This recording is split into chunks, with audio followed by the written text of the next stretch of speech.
Bueno, como dijimos, la, la clase de hoy es con respecto a dudas, consultas generales que hayan tenido con respecto a la tarea. Ya varios nos preguntaron, tanto a Nicolás como a mí, eh, algunas, algunas dudas y como se habrán dado cuenta anoche, eh, les cambiamos la entrega. Porque como están algunos medios un poco complicados para entregarlo de aquí a 2 horas más, se lo extendimos hasta la noche. Así que eso es como para que tengan un tiempo para relajarse, para entregar el archivo convertido, ordenarlo, eh, consultar algunas dudas que quedaron cuando hicieron la resolución, porque ya para la fecha deberían tener la tarea casi lista. Así que les dejo abierto el micrófono o el chat para que nos hagan las consultas correspondientes. Ahí hay un chat.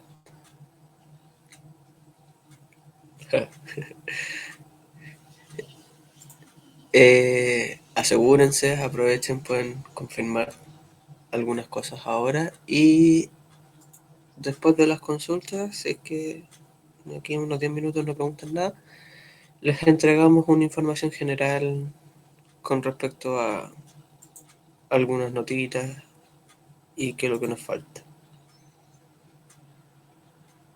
Excelente, Sebastián. Ahí, hay que ponerle amor. Que se note que no lo hicieron a última hora.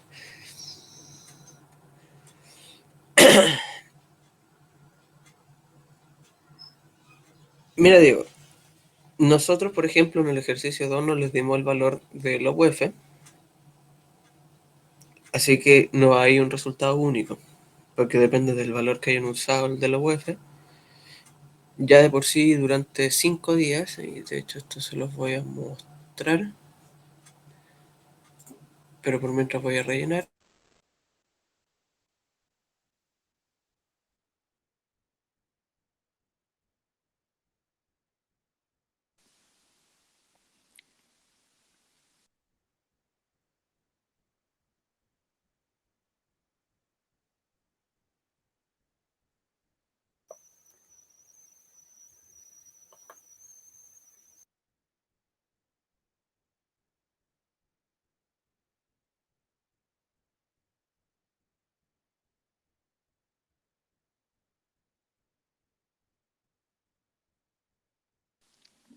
Que alguien se pegue la misión de admin.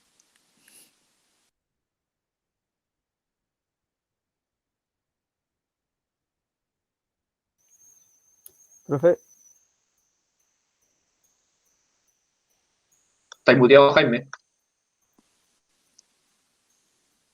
Jaime murió hace un momento. Ya, ahí sí, he vuelto. ya, Ya, yo dime un tengo vuelta. una duda con respecto a la C del segundo ejercicio. Ya, Y me dice, ¿qué duda? considerando la compra del vehículo. Con Ya. esta frase me está diciendo que yo a lo que ya gasto en, por ejemplo, el dividendo mensual, tengo Ujú. que sumarle lo que voy a gastar mensualmente a la compra de mi vehículo. Sí. Ya, pero es que luego en la D me dice si se desea comprar todo. ¿Qué se refiere con eso? ¿Cuál es la diferencia entre la C y la D? En que en una tenéis que hacer el cálculo y en la otra tenéis que elegir cuál de las dos opciones. En realidad está desglosada la pregunta para que una se revise puntualmente el resultado numérico que ustedes plantean y en la otra ustedes justifiquen con un criterio que sea en base a lo que hemos visto, a los conceptos tanto, por ejemplo, de liquidez, a los conceptos de economía, que cuál pagan menos. Ahí tienen que discernir y aplicar un poco de criterio. Ah, es como, Bajo. Sí, entiendo, ¿eh? dale. Es como similar a la A donde hay dos preguntas, ¿no? Claro. Ah, Entonces, la idea que al final de cuentas ustedes se pueden analizar, bueno, los que lo hicieron bien se dieron cuenta de que hay una trampita, porque si no sería muy ambigua la pregunta. Eh, Hay una trampita para justificar que solamente una es la opción.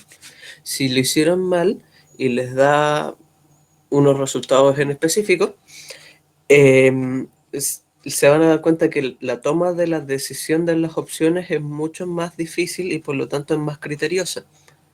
Así que en ese sentido, por eso es que están por separados, porque al final de cuentas uno es ver si es que realmente están aplicando los conceptos financieros básicos que no tienen mucho que ver con lo que es la aplicación de la fórmula, y por otro lado es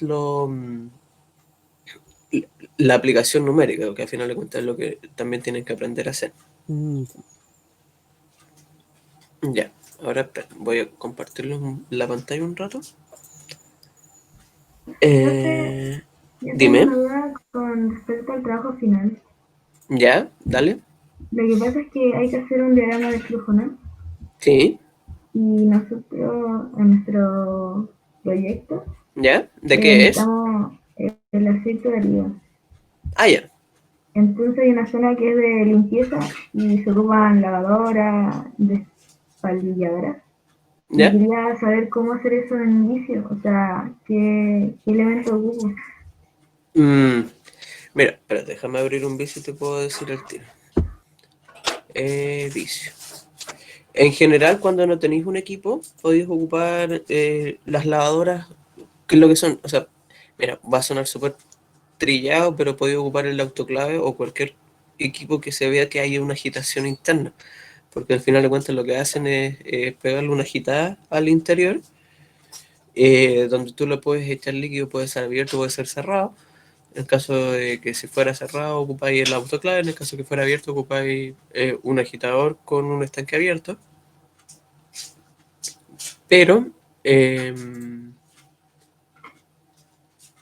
eso, al final de cuentas, el equipo, mientras como ustedes tienen que identificar abajo de cada equipo cuál es la representación que ustedes están haciendo, hay veces que la figura no existe, por lo tanto van a tener que ocupar una figura que ya existe, que tiene otra funcionalidad o que es general, como por ejemplo, si ustedes se fijan, hay partes donde salen solo columnas o solo recipientes abiertos o solo recipientes cerrados, que no tienen una mayor descripción que eso.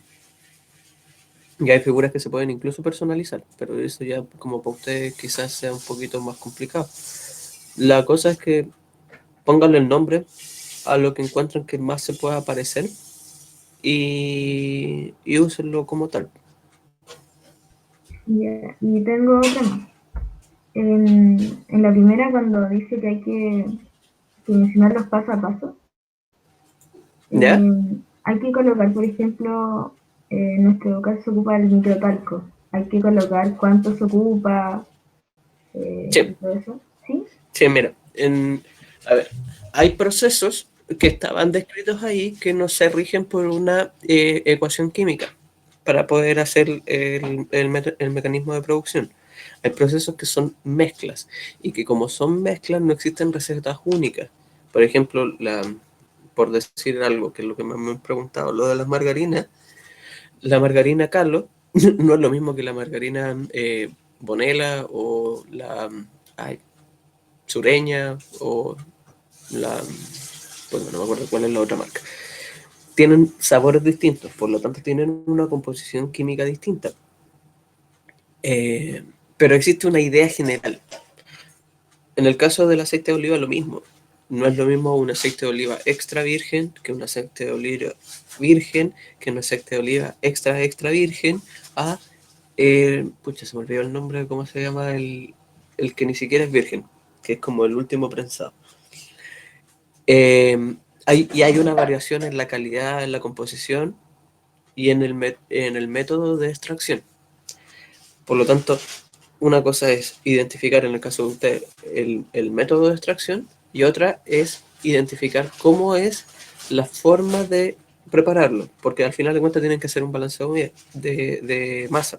Entonces va a decir, pucha, por cada tantos kilos de aceite yo necesito 100 gramos de, no sé, de un estabilizante, una tonelada de, no sé, de otra cosa, y así una tonelada de agua, y así, etcétera, etcétera. Entonces, cuando tú tienes que llegar a hacer el escalamiento, el balance de masa con los 10.000, tú solamente lo que haces es regla de 3 hacia atrás. Los que tienen la receta les va a ser mucho más fácil porque pueden calcular directamente. Y los que tienen el balance de masa tienen que hacer la proporción estequiométrica. Entonces, habría que elegir entre si vamos a hacer el aceite de oliva extra virgen, cosas así. Hay que No. elegir uno. O hay que hacerlo Por todo. asignación lo hacen todos, porque en realidad son procesos consecutivos. Ah, Hacer el extra virgen, el extra virgen sería muy fácil para ustedes, porque, o sea, no sé, a final de cuentas, el proceso, para los que no hayan estudiado, es agarrar, así como muy a lo macro y a lo burdo, es agarrar la aceituna, apretarla, el aceite que bota en la primera apretada es el extra virgen. Y si mientras más empiezo a apretar el ollejo, que es la pulpa del aceite, o sea, la pulpa de la aceituna, voy botando más aceite, pero va bajando la calidad del aceite que va botando. Entonces ahí voy cambiando la calidad de extra virgen a extra virgen, y cuando ya le aplico calor y muchas otras cuestiones más, ahí ya es el aceite de peor calidad. Ya, gracias. Ya, de nada. Pantalla completa. Permitir. Ya, ahí estoy mostrando la pantalla. Ya, llegué o no. Sí, llegué. Lo que le iba a decir es que la UEF nosotros no le dimos el valor porque es para que la buscaran. Y si se fijan, la UEF entre enero del 2017 y julio del 2020 siempre ha ido en una constante alza, pero con parciales cambios. Hay veces que cae, no siempre es al alza. Aquí hay un momento que es una meseta, que también tuvo una pequeña caída. Aquí hay otra caída. Aquí hay un cambio, ya no estaba creciendo tan rápido. Y si lo acotamos solo al 2020, en lo que va del año, ahí tenemos una meseta. Teníamos un alza en mayo, y desde el 9 de mayo ahora, a la fecha, ha ido bajando. Y si revisamos más en detalle, estamos en los 28.700 más o menos estables. Pero a principios del año estamos en los 28.300. Entonces hay 400 pesos de diferencia por UF. ¿Cuál es el valor que pueden usar? La verdad es casi irrelevante, porque al final de cuentas es solamente agarrar el número que tuvieron en UF y multiplicarlo por el valor de equivalencia. La idea es que ustedes sean capaces de justificar cuál es el valor. ¿Van a trabajar con 29.000? ¿Van a trabajar con 28.000? ¿Van a trabajar con 28.500? ¿O van a trabajar con el valor del día? Y todos esos números van a estar bien. Porque al final de cuentas el procedimiento es el que importe atrás. Bueno, y lo que dicen de un tablet, vale, Nico, por decir que pregunten por el micrófono, no había visto. Sí, pues las que son un tablet ya tienen una característica completamente diferente a las que no son un tablet. Hay que agregarle más cosas para que sea más suave. Profe, yo tengo una duda con el trabajo final. Cuenta. Mire, en una parte dice que hay que identificar las materias primas y los productos. Sí. Pero en mi caso me tocó las quemas humectantes, y como materias primas, por ejemplo, lo que más se ocupan son grasas, extractos de fruta, pulpas, cosas así. ¿Tengo que nombrarlos como se conocen, o tengo que escribir una fórmula o así precisamente? Mira, a ver, es que las cremas humectantes hay de distintos, o sea, hay por ejemplo, a ver, por decirte una tontera, el aloe vera es un humectante natural. Y hay muchas cremas humectantes que son a base de aloe vera, pero no todas las cremas humectantes tienen aloe vera. Dentro de los cosméticos que existen, lo que te conviene es agarrar solamente un ejemplo de macro, no una receta en particular. No voy a agarrar a ir al estante y sacar la receta en base a lo que te están diciendo, porque no vayas a saber las proporciones. Lo que tenéis que buscar es en realidad algo que tengáis una fuente de información. Y en este sentido, la fuente de información más primitiva es cuando buscáis recetas artesanales. ¿Cómo hacer tu propia crema humectante en casa? Es lo que me ha visto. Entonces, eso te da una idea más o menos de qué es lo que podéis llegar a hacer, porque las recetas industriales no las vais a conseguir. Y en el caso de la pulpa de la fruta o en el caso de algún elemento natural, que son aditivos para generar un sello o una cadena de valor de un grado de diferenciación. No va a ser lo mismo una crema humectante que es a base de puros productos químicos que una crema humectante que es a base de solo compuestos naturales. Y en ese sentido también te va a dar un cambio en la durabilidad.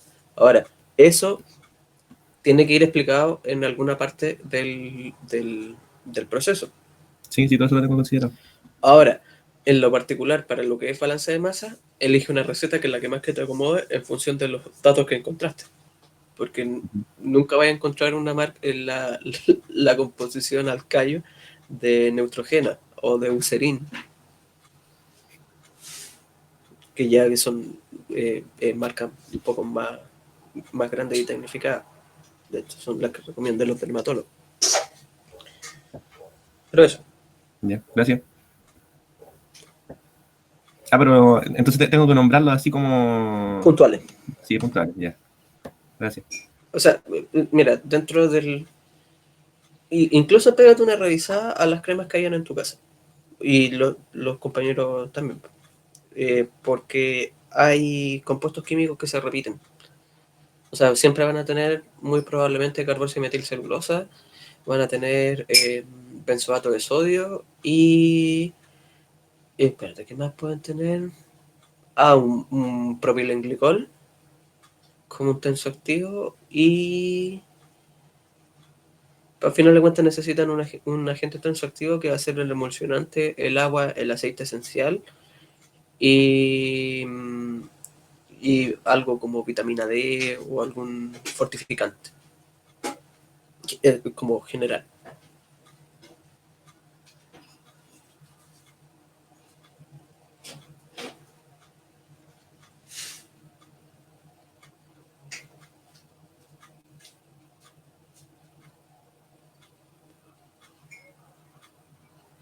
Estoy leyendo los comentarios.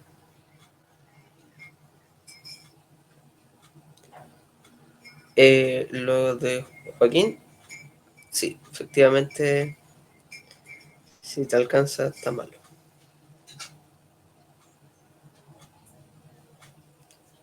¿Cómo? No entendí. ¿Qué dijo? Que si te alcanza para los dos, para comprar todo en los dos casos, está mal. Es lo contrario, no me alcanza para ninguno de los dos casos. Ah, está más malo todavía. Mm, Ahí tenés que revisar más o menos cómo fue el método de cálculo, más que nada. Ese es un error de procedimiento, no un error de aplicación de fórmula, quizá. Ya, en la crema para el pelo también están los elementos que pero sí, la mayoría de casi todos los compuestos o cosméticos tienen eso, y es porque, por ejemplo, el benzoato de sodio es un estabilizante, hace que las cosas duren más. La carboximetilcelulosa es un excipiente. Al final de cuentas es casi como ponerle talco a las cosas, como para que se abunde. Eso le da una mayor estabilidad, una mayor resistencia a la oxidación, o sea, al deterioro por el efecto del oxígeno.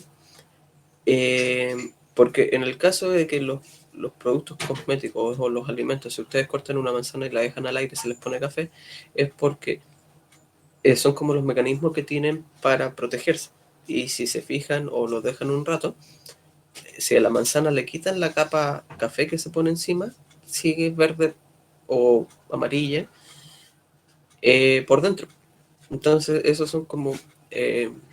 si yo le, por ejemplo, si alguna vez hacen el intento, corten una manzana, échenle el limón encima, les va a durar más. Lo mismo que pasa con el cuesco de las paltas. Cuando muelen paltas y dejan la palta con el cuesco, no se les pone verde, o sea, no se les pone café.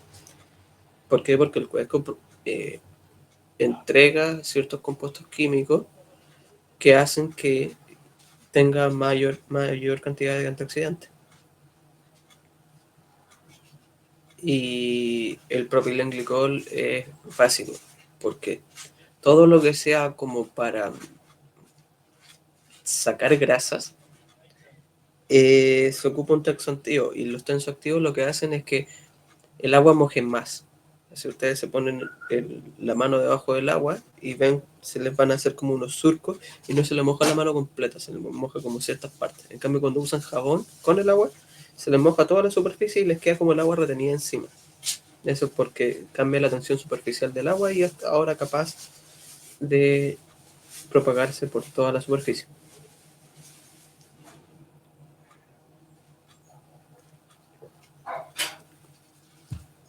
Ya, pregunten.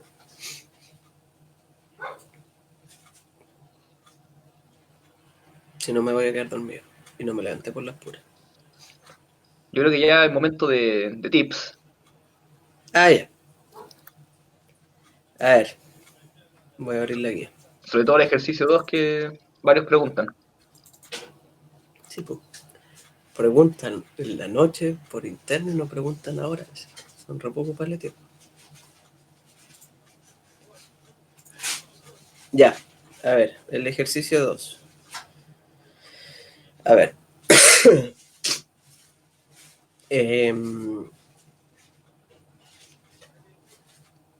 La falta más grande que se le puede dar del ejercicio 2, y que en realidad es lo básico, es a algunos que les dije por el tema del concepto del dólar como referencia a algo, o cuando compran algo.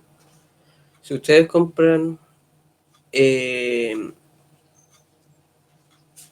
a ver, ¿qué es lo que a su alcance puede estar? Un juego, algo chico. Si lo compran en una sola cuota, les sale lo mismo que dice que tiene el precio. Si lo compran a 3 cuotas, puede ser 3 cuotas a precio contado, se conserva el valor y se divide por la cantidad sin aplicar el efecto del dinero en el tiempo. Cuando las compras son con interés, ustedes ven la tasa de interés que tiene la tarjeta que estén utilizando y se divide en función con las fórmulas mismos han ocupado para sacar el valor cuota. Se aplican la tasa de interés mensual, la dividen, ocupan el número, la cantidad de meses que vayan a comprar y eso le va a dar un valor cuota. Ahora, cuando ustedes compran, el valor que le pone la tasa comercial es exactamente el mismo, es constante. Si por ejemplo ustedes compran un juego a 40 lucas, el juego sigue siendo 40 lucas de aquí hasta que lo terminen de pagar. Si después de 3 meses ese juego bajó de precio o ese juego subió de precio, o pierden ustedes o ganan ustedes.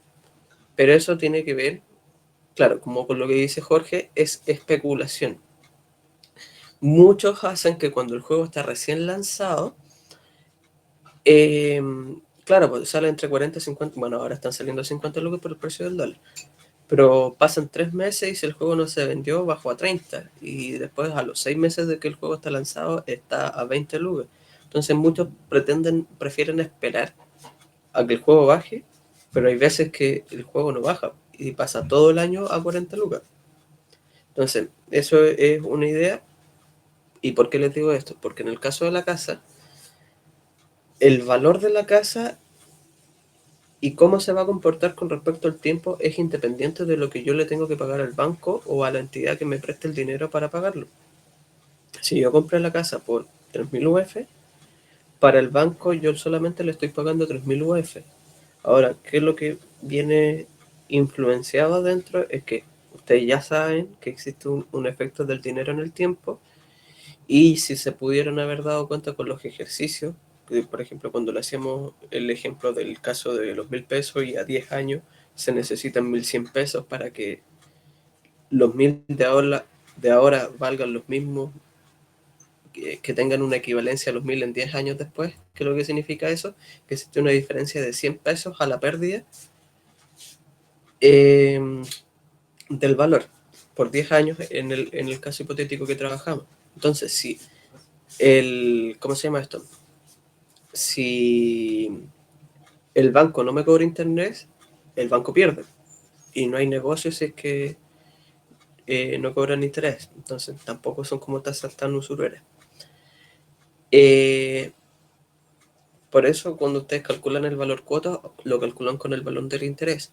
Pero la plusvalía es un interés personal, es algo que yo gano, es algo que el valor original de la casa son 3.000, pero tiene un incremento del 1,75% todos los años. Entonces, dependiendo de la cantidad de años que yo sea dueño de la casa, es cómo me va a ir subiendo el precio de la casa. Y en general, así como en el caso de las UF que vieron el gráfico que subía y a veces como que se estabilizaba, pero siempre iba en una tendencia al alza, todas las casas suben de precio y eso es casi una regla. Las casas que antes salían 40 millones, ahora salen 60 millones, 70 millones. Las casas que antes salían 8 millones, o las viviendas básicas de hace 20 años, ahora salen el doble de lo que salían originalmente. Entonces, una cosa es lo que yo puedo llegar a ganar si es que llegase a vender la casa, que es con el efecto de la plusvalía, y otra cosa muy distinta es lo que yo tengo que pagar. Sí, de hecho, las mejores cosas como para generar dinero rápido es el mercado hipotecario, porque es el más estable. Casi todas las cosas van al alza. Y lo único en los únicos casos donde no van al alza es cuando el sector empeora o cuando compraste con una... A ver, los que no son de la región quizás no lo entiendan mucho, los que al alcanzaron a conocer y se tuvieron que ir, cuando vienen de Santiago hacia Valparaíso, hay un sector que se llama Placilla, Curao en particular. Y hace unos 15 años atrás, no, incluso un poquito más, como unos 20 años atrás, Curauma era súper poco poblado, no tenía casi ninguna casa, tenían el sector antiguo nomás, pero no había un crecimiento urbanístico. Como Valparaíso empezó a quedar chico porque llegaba mucha gente y ya no se puede seguir construyendo hacia los cerros, tenía que buscar para dónde hacer crecer la ciudad. Y se eligió Curauma, dentro de otras opciones. La cosa es que cuando se eligió Curauma empezó a crecer muy rápido. Y sí, pues empezaron los incendios. Pero eso es harina de otro costal. La cosa es que empezó a crecer tanto que las casas que se vendían ahí originalmente eran casas relativamente baratas, eran casas que salían como 1.000 UF, 1.500 UF, casas que bordaban los 40 palos, pero para el tamaño que eran casas que en otros lados hubiesen salido 60 millones, 70 millones, entonces ya había una diferencia real de 30. Y en la medida que se fue creciendo el barrio, en algunos sectores las casas mantuvieron sus precios o incluso pudieron haber bajado un poco porque llegaron vecinos no tan buenos. El sector se empezó a hacer un poco más peligroso. Y en otros sectores se empezaron a generar poblaciones cerradas, se empezaron a poner rejas dentro de los mini condominios que se iban construyendo, y eso hizo que aumentase la seguridad y las garantías. Entonces, dentro de la misma como subcomuna, por así decir, que es Placilla, hay sectores donde son más seguros y hay sectores donde son más inseguros. Y no había nada antes. Entonces, por eso las casas ahora en algunos sectores son mucho más caras y son del mismo porte que en otro lado. Y eso es algo de especulación. Y ahí es donde se ve el efecto de la plusvalía. Y si ustedes hubiesen comprado esa casa hace 20 años, le hubiese salido 30 o 40 palos menos. Entonces, entonces hay que comparar el precio de que subió la casa con respecto al que nosotros compramos en un inicio. ¿Así? Sí, pero es al que pagaron al inicio, pero evaluado en el tiempo. O sea, si por ejemplo ustedes sacaron el crédito a 30 años, tienen que comparar el que pagaron al inicio a 30 años, con la tasa de interés que les cobra el banco. Y entonces usamos la misma tasa de interés tanto para las anualidades como para el futuro. Exacto. Bien. Y por aparte, lo que a ustedes les está valiendo la casa es la plusvalía que va aparte. Y compárenlo a los mismos tiempos. Si la plusvalía, o sea, si es que el crédito lo sacaron a 20 años, comparen con la plusvalía a 20 años. Si es que casa la sacaron a 30 años, comparen con la plusvalía a 30 años. Claro, Gracias. es lo que dice Sebastián. ¿Y qué más? Que eso era algo que los tenía medio confundidos. Bueno, el precio del auto y la casa. Ah, hay unos que me preguntaron qué es lo que era liquidez. La liquidez sale como definida en la misma guía. Y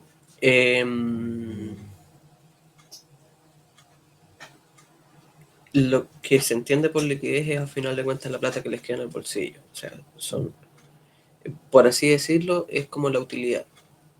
Porque la utilidad son los ingresos menos los costos, es lo que genero como ganancia. Pero en este caso, mis costos básicos, mis ingresos menos mis costos básicos, es lo que a mí me queda como plata para gastar durante el mes, como de eventos que no esté considerando. No existen liquidez, o sea, sí se pueden dar liquideces hipotéticas negativas, pero ¿qué significa que una liquidez sea negativa? Es que no te alcanza la plata. O sea, que vaya a tener que, para llegar a fin de mes cero con todos tus gastos, lo que tenés que hacer o es dar un crédito nuevo que no está considerado, o no pagar algo que tenéis que pagar, y eso va a implicar que te va a empezar a comer el interés y te va a empezar va a empezar a tener un sobreendeudamiento. La liquidez ayuda a hacer un análisis de la capacidad de sobreendeudamiento que están teniendo las personas. Y claro, pues si no alcanza no hay liquidez. Y lo importante es que ustedes lleguen a fin de mes. Todo cagado quizás, pero lleguen. Porque de hecho, si se fijan, el pobre tipo o tipa no llega a fin de mes. o llega así como con lo opuesto. Entonces no puede ni siquiera salir a tomarse un café a la esquina. U otra cosa. Es lo que salen. Si ustedes se fijan, el valor de las 3.000 UF es un valor basal de casa. Y la tasa de interés es más o menos la tasa de interés que les cobra el banco. Ah, bueno, pero es que Limache... Ah, bueno, y ahí tenéis otro caso. Pues. Si tú comparáis los metros cuadrados de una casa, en Santiago, un departamento de 40 metros cuadrados te sale 3.000 UF. Y 40 metros cuadrados es casi el living y la pieza.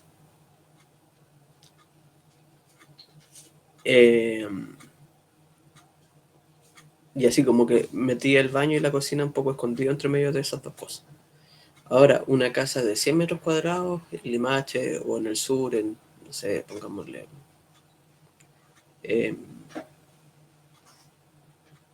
Puerto Aysén, de 100, 200 metros cuadrados te puede salir mucho más barato. ¿Por qué? Porque hay menos gente que vive allá. Entonces, como hay menos demanda, de nuevo, bajan los precios. Porque alguien la tiene que comprar. Profe, y para el crédito del auto también, si usa la anualidad de 5 años y se dividen en 12. Sí, exacto. Ah, ya. Y Las tasas que están en los ejercicios siempre están pensadas para ser tasas anuales. Así que el primer error que pueden llegar a tener es que si trabajaron con el tiempo en meses, ya eso está mal. Las tasas que están dadas son tasas anuales, por lo tanto, el N tiene que ir en años. Y si yo quiero saber el costo en mes, lo que yo estoy asumiendo es que durante el año no existe un cambio de interés. O sea, es constante durante el mes a mes, pero año a año se va reajustando. Entonces, por eso es que yo puedo llegar a calcular la cuota anual, ya sea la cuota anual del dividendo, la cuota anual de lo que tengo que pagar por el auto, y lo divido por 2. Porque dentro del año el valor es constante. gracias. Nada. ¿Qué más era? ¿Qué otra pregunta había? Ya, la diferencia real es eso. El de los últimos estaba de más, había que borrarlo, a mí se me pasó. Y, ya, si durante los primeros 10 años no se cotiza en el sistema formal, ustedes están considerando que el 15% que ahorran en este nuevo escenario ya no existe durante los primeros 10 años. Entonces, cuando ustedes ganaban, en otras palabras, cuando ustedes ganaban 850 y cuando ustedes ganaban 1250, el ahorro que les generó ese tiempo no existe. Recalculen la pensión sin estos dos valores. A eso se refiere. Que es algo que en la práctica se da harto. La gente empieza a cotizar después de los 30 años, no antes. Durante los 20 son muy pocos los que cotizan, porque son muy pocos los que tienen trabajos formales, con contrato, con obligaciones y con descuentos legales.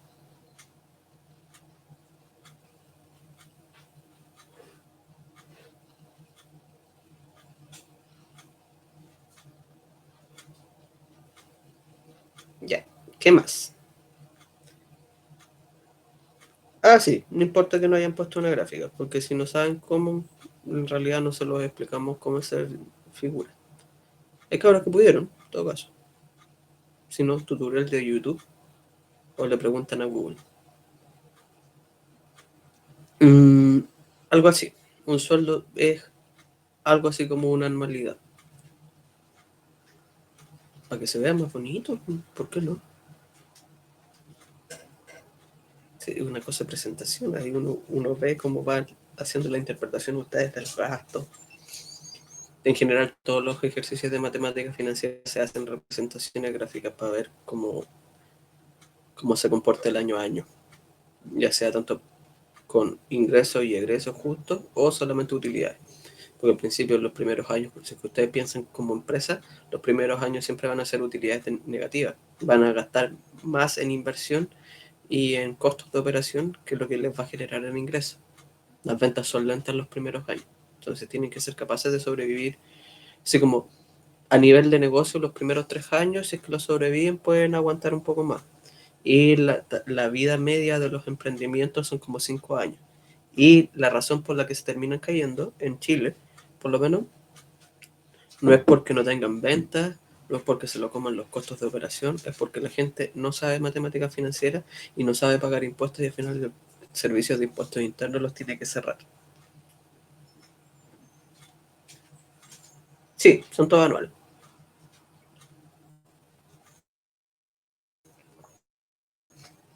Pablo, sí, un sueldo es una anualidad, pero es un poco relativo porque el sueldo va cambiando año a año.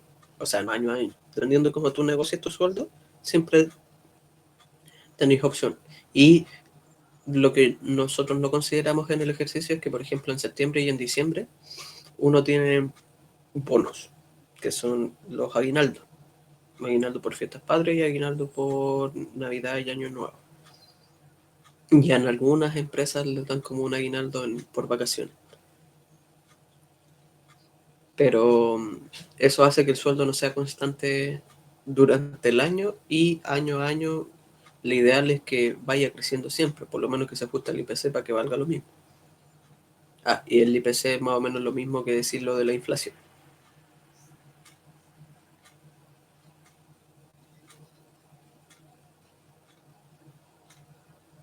Ya pues, pregunte.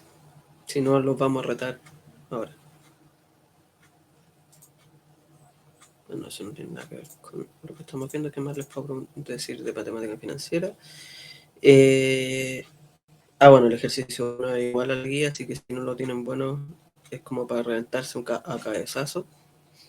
Y el ejercicio 2, lo que más les podía complicar era el tema de la plusvalía, que espero hayan entendido ahora. Y eso, pues, no era más que...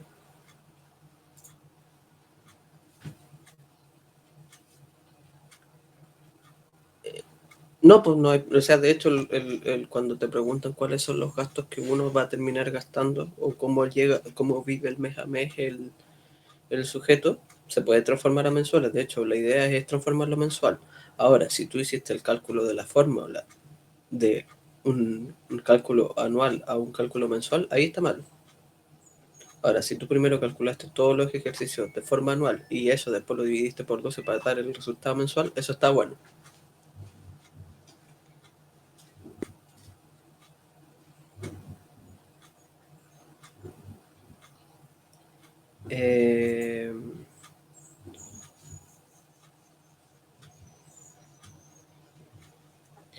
Mira, ahí con el número tenés que jugar. Porque... ¿Cómo se llama esto? Ah, bueno, la otra pauta era el sueldo ponderado, que a final de cuentas no es el sueldo ponderado en este caso es exactamente lo mismo que haber hecho el promedio de todos los sueldos, pero haberlo sumado año a año. O sea, haber hecho un promedio con los 40. Que si no lo hicieron en Excel, de verdad es una flojera.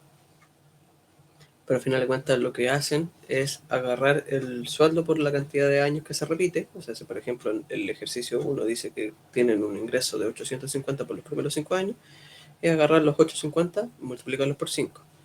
Después cambian el sueldo a 1.250.000. Entonces, 1.250.000 por otros 5 años me va a dar un número. Y ese número, si yo lo divido por 10, tengo el sueldo ponderado de los primeros 10 años.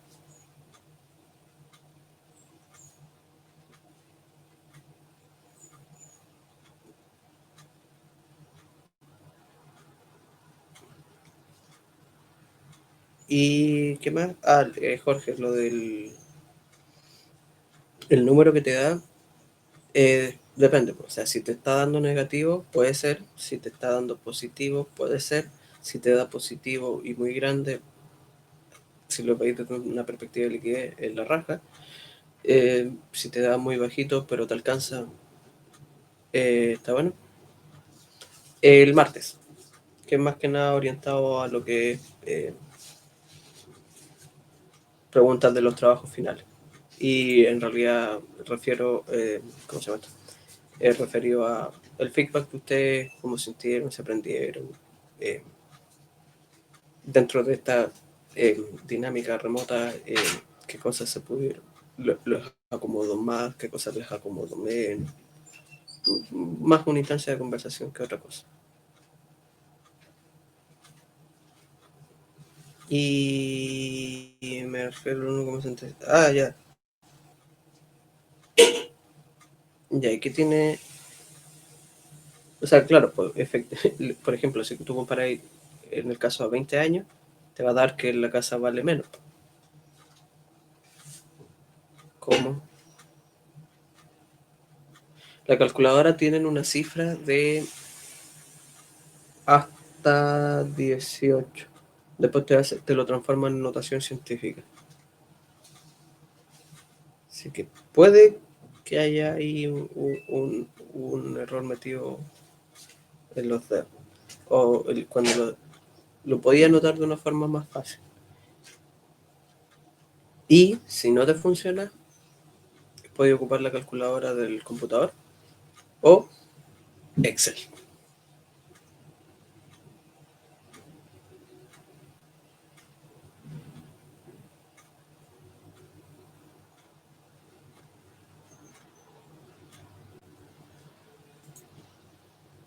Ya. Si no tienen más preguntas. Ah, espérate, Nico.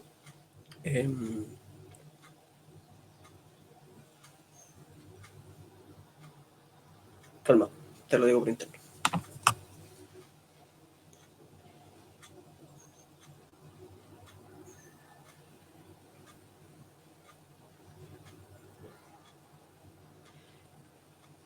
De las notas que le entregamos de las pruebas, la razón por la que no se las entregamos el día jueves, cuando nos habíamos comprometido, es porque detectamos unas copias.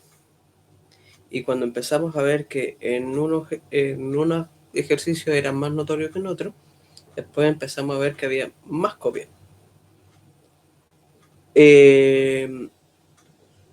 Protocolarmente hablando, cuando se detecta la copia, se manda a jefatura de docencia, se hace el análisis y en algunos casos, como son la prueba anterior, la única prueba que tiene rendida. Y bueno, en el caso de selección múltiple no se puede estimar porque es selección múltiple y es difícil, así como decir que ustedes mandaron pantallazo. Pero, sí, exacto, la de diagrama de flujo y balance de masa. Y hay partes en los diagramas de flujo que se detectaron unos copias y hay partes de los balances de masa que se detectaron una copia. Da lo mismo. El tema es que cuando les entregamos las notas,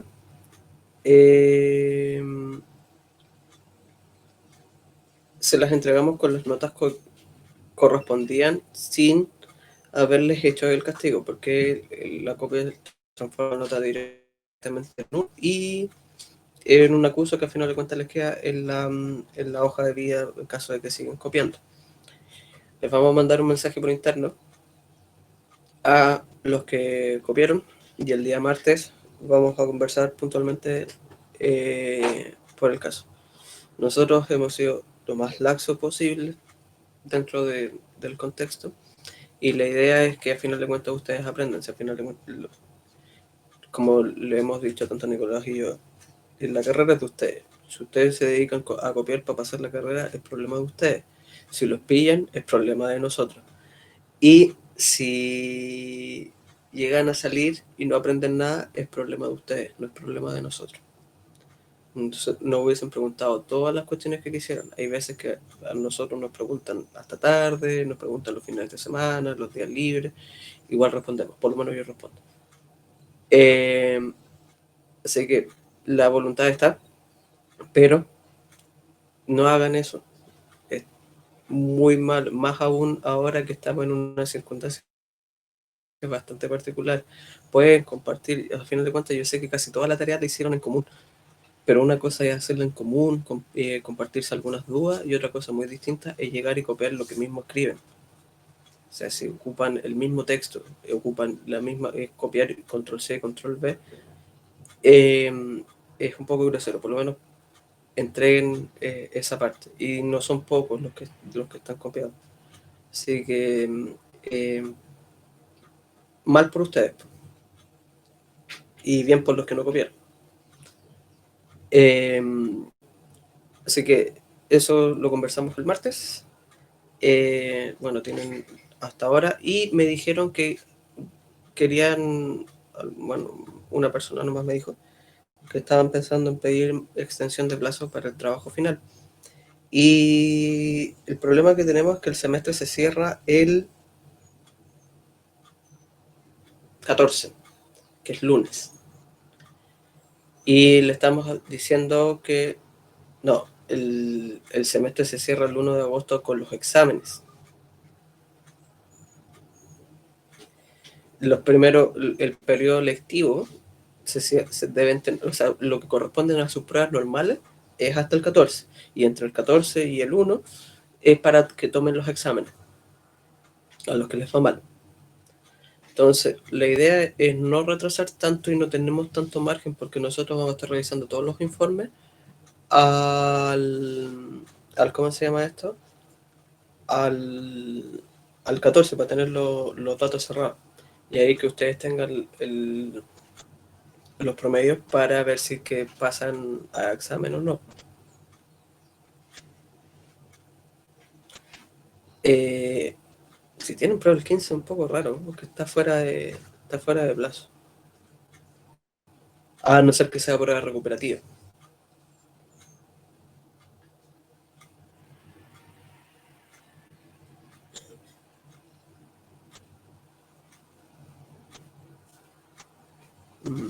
Bueno, ahí depende de cómo se hayan llegado a acuerdo con la jefatura de docencia, pero por lo menos nosotros estamos intentando llevar el calendario así, algo así. Así que, en el peor de los casos, si necesitan más plazos, les podemos dar un día completo. O sea, si se entrega el jueves a las 12 de la noche, lo pueden entregar el viernes a las 12 de la noche, pero más plazo que eso no podemos. Y aparte que han tenido un mes dentro de todo. Y si no, o sea, hay algunos grupos de algunos temas en particulares que si no han encontrado información o que si les ha costado, nos pueden decir. O sea, yo por lo menos he facilitado como información a 3 grupos de 2 temas distintos. Ahora, no se los paso así como en español, obvio, se los paso en otro idioma, porque por lo menos hagan el esfuerzo de traducirlo. Pero, eso es lo otro, en inglés sale más información que en español. Y en el aula virtual, en enlaces varios, ustedes pueden buscar información académica o más de estudios recientes o qué es lo que se está haciendo, o las mismas composiciones, compuestos en específico que en realidad son como buscadores de paper académico o la enciclopedia virtual que existen y eso. Así que, y les hay que subirle el enlace para que puedan bajar libros gratis y para que puedan bajar papers gratis, porque hay que pagar y no tienen conexión de correo institucional. Así que es como para piratear. Pero conocimiento es libre. Así que no es pirateo.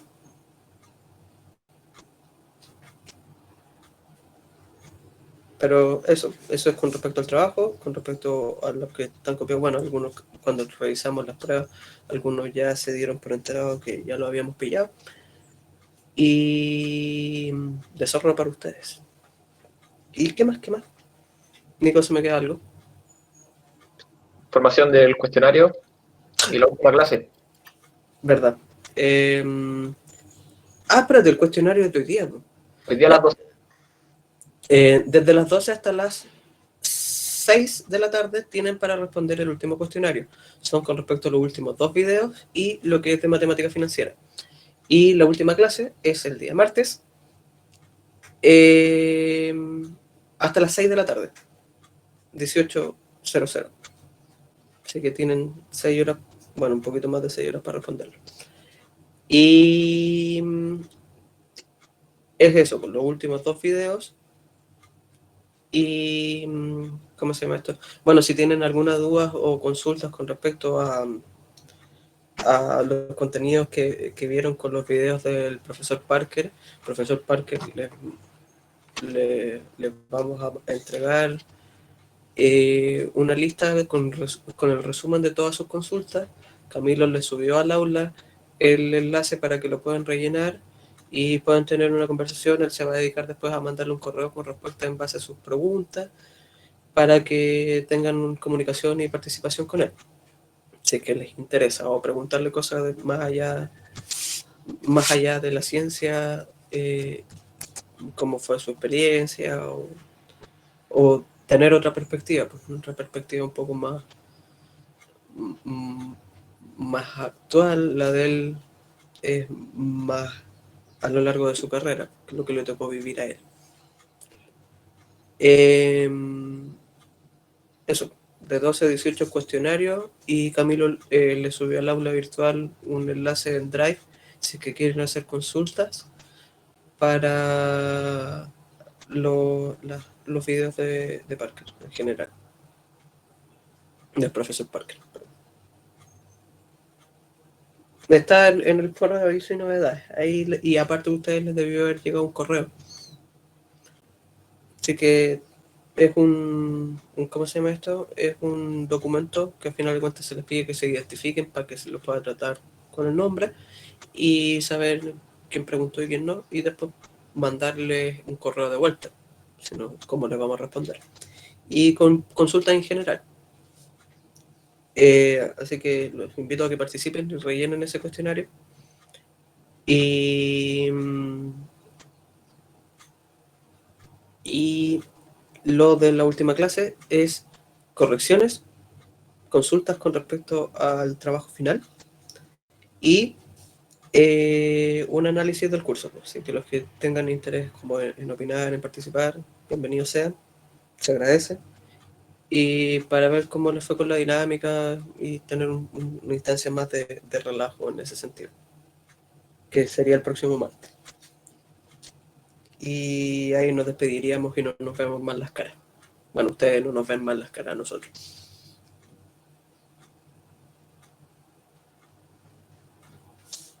Sí, así que traigan su galletita, su tecito y tomamos tecito juntos.